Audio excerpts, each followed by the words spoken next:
Welcome to another edition of Niger Innis Presents The Trump Revolution, a part of the TvAbraham network. Well, folks, we are pleased to have on again, he's been so generous with his time, Grover Norquist. Grover is the founder of Americans for Tax Reform and the chairman of Americans for Tax Reform. And he's one of, if you don't mind me saying, I don't want to make you blush, but I would say the giant intellects of the conservative movement over the last 30 years. Well, thank you. You're very welcome. It happens to be a fact, and you've given so much to the movement. I call it intellectual air cover for the movement. Grover, welcome to the program. Good to be with you. Well, considering you are one of the top intellects, I want to talk, normally we have you on to discuss economic issues, and we're going to do that towards the end of the broadcast. But first, we're regularly, since you came on the broadcast several months ago, we have exploded. We have got regularly 2 million viewers. Oh, that's great. Thank you. And the viewers are not just in the United States. Most of them are in the United States, but believe it or not, most of our broadcast is being watched by the Middle East and internationally. So I want to talk a little bit about the current situation of the Middle East. And let me put in my 2 cents of editorial, and you can push back or agree. It looks like for the first time since the Iranian Revolution back in 1979, that we truly have the most radical elements within militant Islam. I'm not talking about regular Muslim people, peace-loving Muslim people. I'm talking about the radical, violent elements within Islam. We have them on their back foot. Of course, Israel has decimated Hezbollah, not only the leadership, killing Nasrallah, and then wiping out a number of their top leadership, but they have decreased the just soldiers on the ground. Some estimates are as many as 50%, 45% has been decimated. Their infrastructure has decimated. Rockets have been destroyed. Drones have been destroyed, which have been a plague on the people of northern Israel that border Lebanon for forever, it seems. Of course, we have the continuing war of Israel's war against Hamas, which has been Hamas militants have been dramatically reduced. Unfortunately, some innocent Palestinians, not some, many innocent Palestinians have been caught up in this war, but they're on the run. And of course, Iran, where they had a big help from the United States military in our bunker buster bomb. We probably pushed back Iran's nuclear program tremendously. It seems like we've got radical Islam on the run, and people like Mohammed bin Zayed of the UAE, the head of the UAE, who has been an absolute hero in terms of creating a partnership with the West through the Abraham Accords, his war against militants as well. It seems like we've got them on the run. Are we in a pretty good place? What are your thoughts? Well, Iran was threatening to dominate the region, and it's certainly the larger country in the area. And their capacity to threaten everybody else, to threaten Qatar, to threaten the Emirates, to threaten Saudi Arabia, gave them a lot of leverage. And they've lost a lot of that capacity to the extent that any effort they have on nuclear has been pushed out into the future and could be permanently pushed again and again and again. The Israelis have nuclear weapons.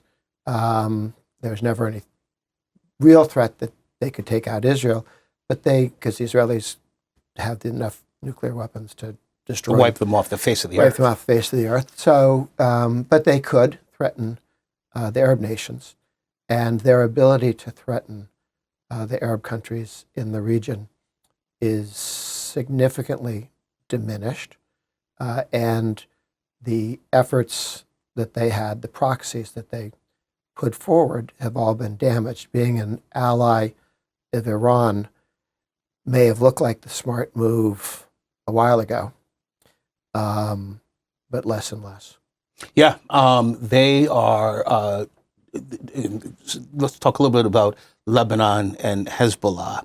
And it's connected to Iran because Iran was the main financial military backer of Hezbollah, and they did it through Assad Syria. Assad Syria doesn't exist any longer, so that little bridge doesn't exist. Iran, I'm sorry, can you say something? Assad Syria was a cat's paw for the Soviet Union. They still have Russian bases in Syria. So while doesn't strike me, they don't run Syria the way they used to, they're not completely gone. And that'll be an interesting test of Syria's independence, whether they can get the Russian bases out. Well, it seems like we've, again, like President Owan in Lebanon and Syria, we have a reformed al-Qaeda member who has distanced himself from al-Qaeda and seems to really want trade and access to the West. So that's a good thing. But getting back to Hezbollah in southern Lebanon, President Owan of Lebanon, of the Lebanese government, has said that he plans by the end of this year to disarm Hezbollah.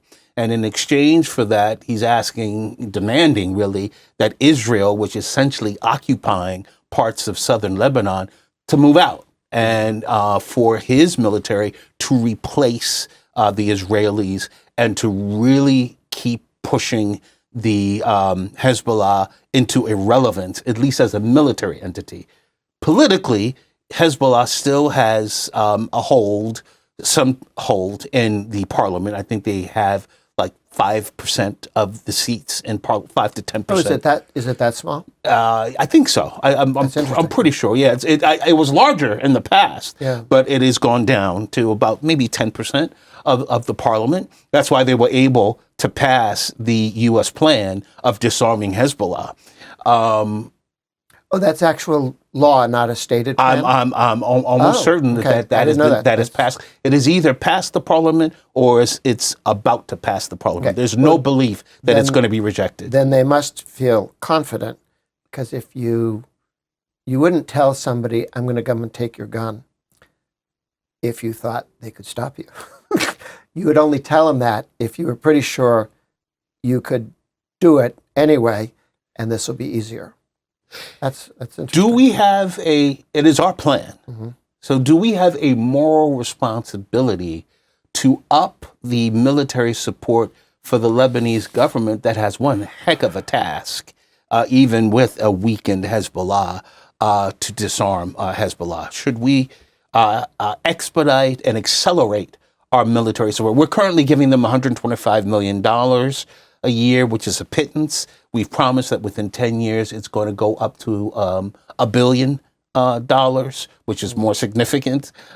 Should we be accelerating that support for the Lebanese government, or should we not be supporting it at all? It really depends on guys at the top talking about what would they do with the money, and how would that be put forward. I think their relationship with other countries would matter. You talk about the Israelis promising Lebanon that they'll pull out. It's possible now with Britain, Canada, and Australia recognizing the Palestinians, Palestine as a state, that puts some more pressure on the more extreme elements in Israel that want to extinguish the Palestinians. So that we could have a little more balancing act if Iran is down, and I don't know about out, but down.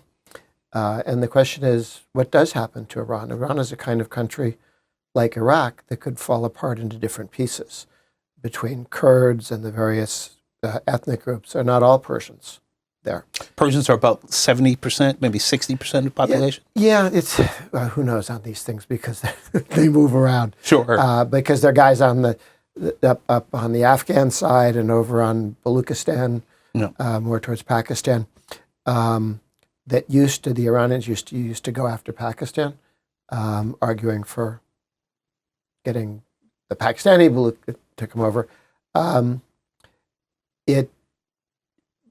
And also the question is, how easily do they sell Russian oil? How much do they sell the Soviets weaponry that's used against Ukraine?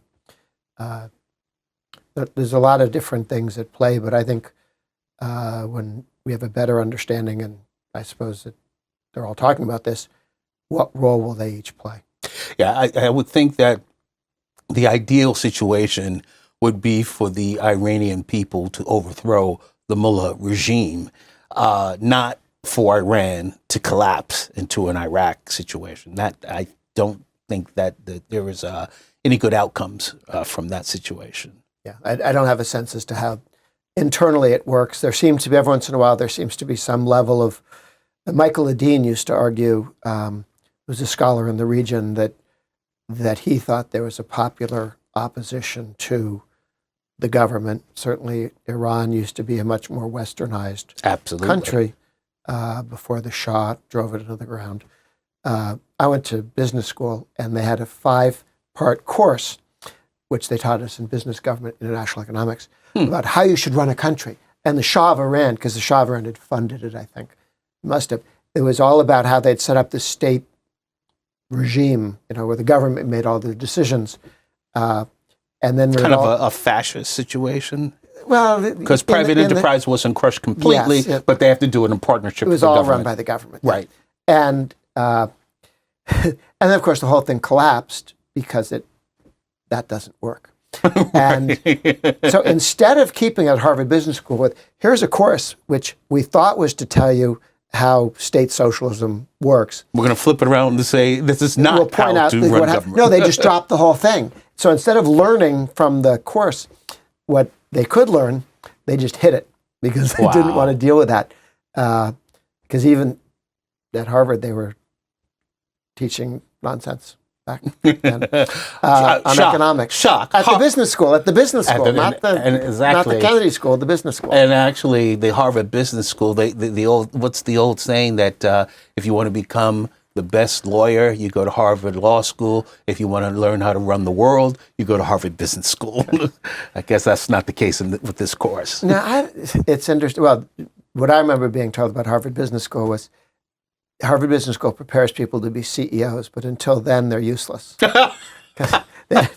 don't know how to do anything up until then. We get to be CEO, they can run everything. They're all but set. Up until then,